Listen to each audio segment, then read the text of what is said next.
అందుకే first accident అని చెప్పగానే నేను అన్నాను పోలీసు వారితో, సార్ దయచేసి యాక్సిడెంట్ అని వెంటనే మీరు ఎఫ్ఐఆర్ వేయొద్దు, అనుమానాస్పద మృతిగానే దయచేసి మాకు ఎఫ్ఐఆర్ ఫైల్ చేయండి అని కోరడం జరిగింది. సో వాళ్ళు అలాగే ఫైల్ చేస్తామని చెప్పారు. ఆ తర్వాత నేను అడిగాను, ఆయన ఫోన్ హ్యాండ్ ఓవర్ చేసుకున్నారు సార్ అని అడిగితే హ్యాండ్ ఓవర్ చేసుకున్నామండి అని చెప్పారు.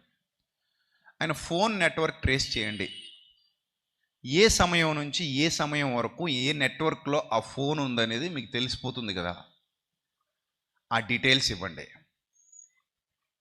అలాగే సీసీటీవీ కెమెరాలు జాగ్రత్తగా పరిశీలన చేయండి అంటే అవన్నీ తీస్తున్నాం సార్, తప్పకుండా మేము అన్నీ మీకు చూపిస్తాం అని చెప్పారు.